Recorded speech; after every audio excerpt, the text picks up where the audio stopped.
चमोली से बड़ी खबर आपको बताएं। बांध टूटने से यहां 100 से ज्यादा लोग लापता बताए जा रहे हैं। सीएम रावत मौके पर पहुंचे हैं। ऋषिगंगा नदी का टूटा बांध, ग्लेशियर की वजह से यह बांध टूटा है। रेणी गांव के पास टूटा था ग्लेशियर टूटने से कई घरों को नुकसान पहुंचा।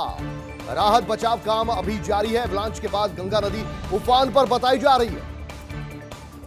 जिस बात की आशंका थी वो बात सच साबित होती हुई। 100 लोगों से संपर्क नहीं बन पा रहा है। लापता बताए जा रहे हैं 100 लोग।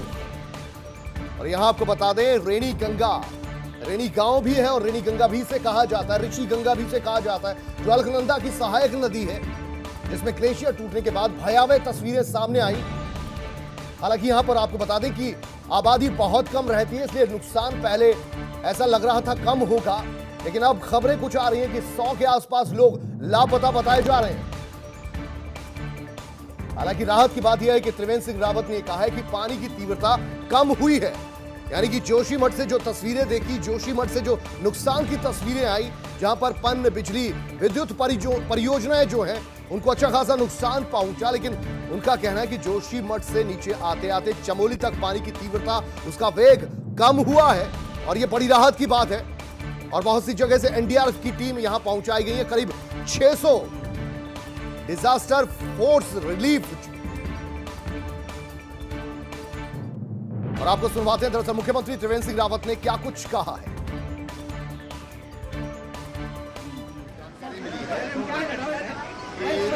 साढ़े 9-10 के बीच में ग्लेशियर की घटना हुई है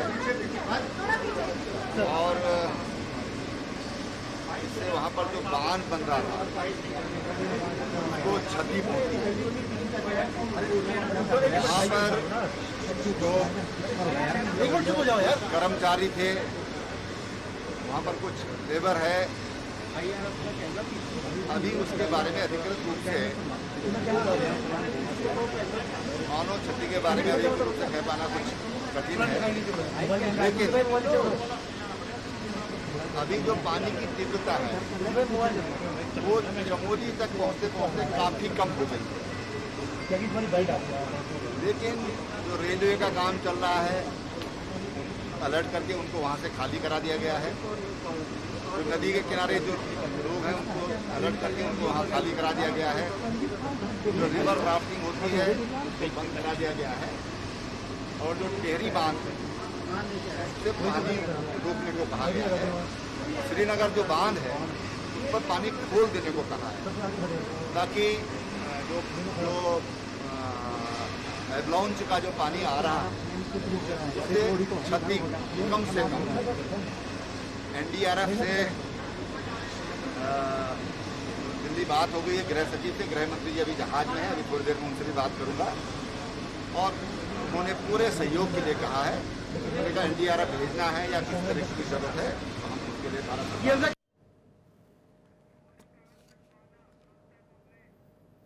सूर्यकांत धस्माना, प्रवक्ता कांग्रेस से इस वक्त हमारे साथ जुड़े हैं। बहुत स्वागत है सर।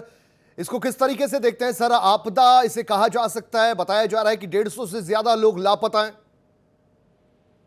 नहीं, बड़ा दुखद है। देखिए, आज सुबह जो चमोली जनपद के जोशीमठ में रेणी गांव है, वहां पर ऋषिगंगा पावर प्रोजेक्ट के ऊपर स्ट्रीम लाइन में ग्लेशियर टूट करके गिरने की खबर आई और जो वीडियोस हमारे पास पहुंचे हैं, बड़ा भयावह दृश्य है। 2013 की सारी पुरानी यादें ताजा हो गई हैं। सदी की सबसे बड़ी जो आपदा आई थी 2013 में, उसी का एक छोटा रूप ये ऋषिगंगा में। देखिए, धौली गंगा से पहले ऋषिगंगा है, ये जोशीमठ में इंटीरियर में जाकर के रेणी गांव है, वहां पर है।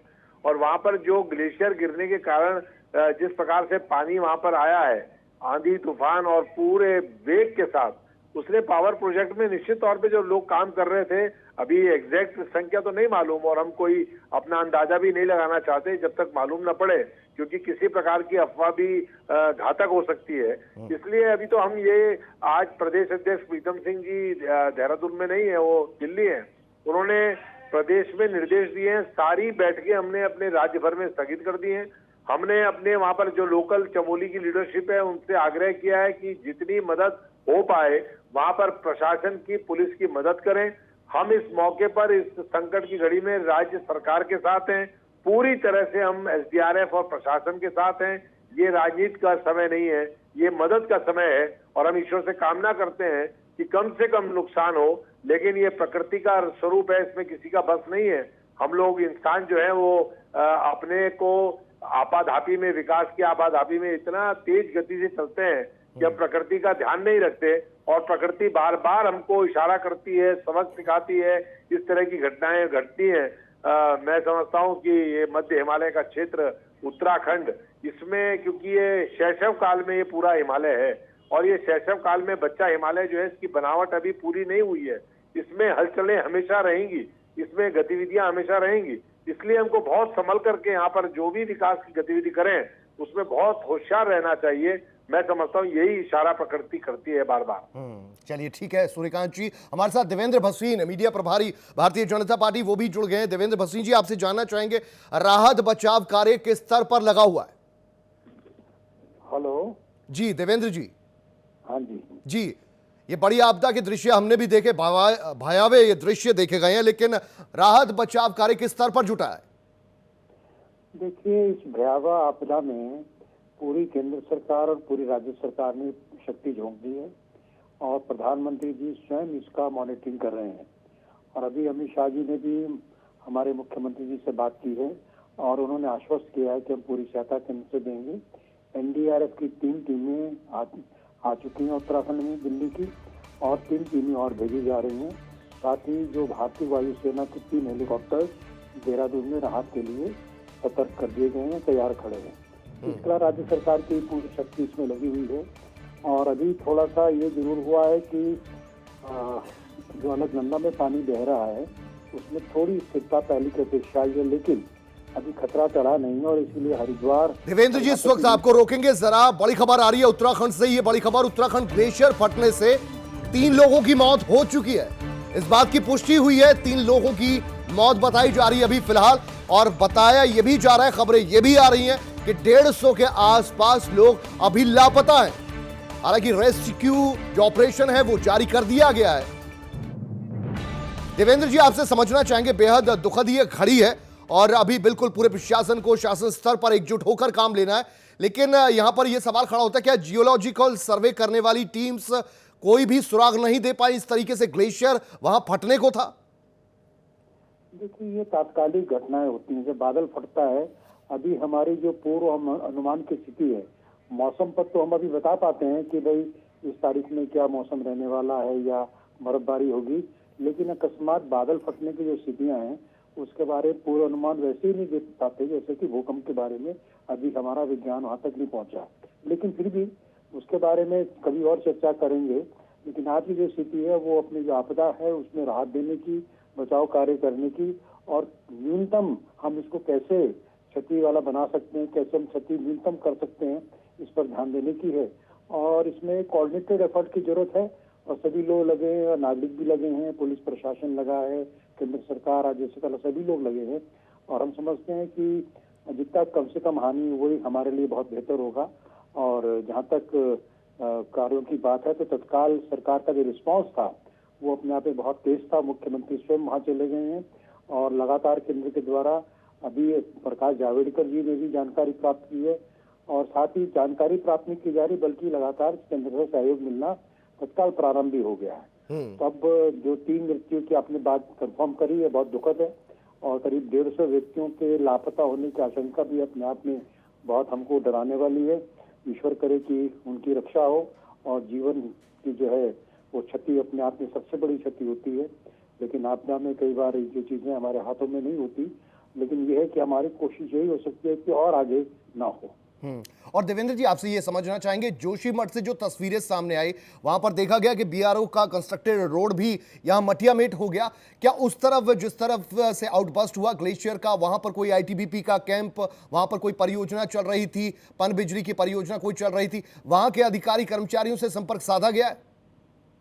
सुरक्षित है वो जो प्रोजेक्ट, पावर प्रोजेक्ट है आपका ऋषिगंगा वाला, वो तो काफी लगभग ध्वस्त हो गया है। वो तो एक बहुत बड़ी क्षति हुई है और उसको तो अब पूरी कितनी हो पाई है आगे आकलन हो पाएगा। लेकिन जो तात्कालिक जानकारियां मिली हैं कि वो जो प्रोजेक्ट ही अपने आप में पूरी तरह से ध्वस्त हो गया है। और अभी जो है वो मुख्य सचिव जी का भी एक जानकारी उनके कार्यालय से भी आई है कि करीब 150 लोगों के लापता होने की संभावना है। तो ये भी अपने आप में एक बड़ी जन क्षति है। अगर भगवान ना करे कुछ और भी मौत होती हैं तो निश्चित तौर पर हम सबके लिए बहुत दुखदायी होगा। इसके अलावा जो भागीरथी नदी का बहाव रोका गया इसलिए कि आगे जाकर के उसका नीचे अगर ठीक है देवेंद्र जी आपको रोकेंगे। तीरथ सिंह रावत सांसद उत्तराखंड से हमारे साथ जुड़ गए हैं। स्वागत है तीरथ सिंह रावत जी आपका। आपसे ये समझना चाहेंगे रेस्क्यू ऑपरेशन कार्य शुरू कर दिया गया है 2013 का, ये कहीं दोबारा से इसकी तस्वीर वैसे तो नहीं बन रही है क्योंकि 3 लोगों की मौत हो चुकी है, 150 से ज्यादा लापता है। हालांकि मुख्यमंत्री साहब ने यह आश्वस्त किया है कि जोशीमठ से अब चमोली तक आते आते पानी का वेग कम हुआ है।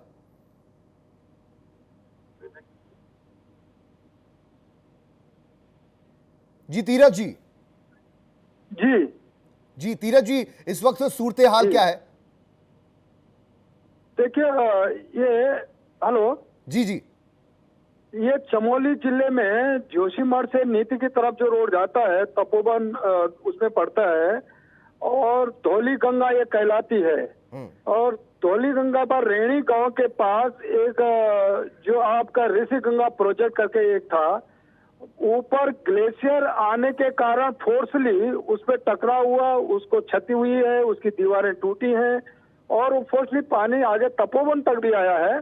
तो उस समय इतना खतरा बना हुआ था कि शायद आगे तक भी बहुत, जैसे चमोली, कर्णप्रयाग, रुद्रप्रयाग और श्रीनगर तक भी न जाने क्या होगा। लेकिन वो स्थिति अब नहीं है, केवल वहां ही जो नुकसान हुआ है उसके आगे फिर पानी का बहाव कम हुआ है। आगे चमोली नंद में तो पानी कम हुआ है, बहाव उसका धीमा हो गया है।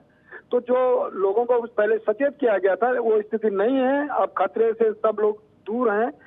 और आसपास के भी गांव थे, वहाँ मैंने कहा रेणी गांव है, तपोवन है, बनगांव था बहुत बड़ा 4-5 गांव।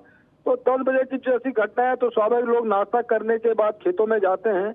तो पहले ये था कि खेतों में गए न जाने हो सकता है वहां तक भी कोई इस तरह का नुकसान हुआ, लेकिन ऐसा कुछ नहीं हुआ है। केवल प्रोजेक्ट के अंदर जो था वहीं ऐसा एक जगह 50, एक उसमें 100 ऐसा करके जानकारियां अभी आई हैं। एनडीआरएफ की टीम, प्रशासन पूरी तरह जुटा हुआ है, मुस्तैदी के साथ में राहत काम में लगा हुआ है। और लगातार केंद्र सरकार भी, हमारे गृह मंत्री जी भी, सारे अमित भाई और प्रदेश के मुख्य सारे पूरी तरह वहाँ वो नजर गड़ाए हैं, बनाए हैं। और वहाँ मैंने कहा कि तेजी से काम हो रहा है। मैं भी दिल्ली से चला हूँ, रास्ते में हूँ और लगातार वहाँ प्रशासन से संपर्क में बना हूँ, डीएम आदि अन्य लोगों से और वहाँ के लोगों से, तो ये सब जुड़ा है। तो लेकिन आगे का खतरा मैंने जैसे कहा कि ये कुछ नहीं है, अब बहाव कम हुआ है जी उससे रात। रावत जी आपसे ये भी समझना चाहेंगे, आपने क्या असेसमेंट कुछ अभी हाल फिलहाल कर ली है कि कितने गांव इसकी जद में आए हैं? मैंने जैसे कहा ना कि वो 5-7 गांव उसके आसपास, जैसे बण गांव है, रेणी गांव के पास तो ऑलरेडी ये प्रोजेक्ट था, तपोवन है, एक तो और भी तरह का, लेकिन उन तक ये कोई नुकसान नहीं हुआ है। पानी इतना ऊपर नहीं आया कि जो कि गांव तक आए, खेतों तक। तो मैंने थोड़ा इतना जरूर था कि जब तक लोग वहां पहुंचे नहीं तक केवल एक खबर वहां से ही चली कि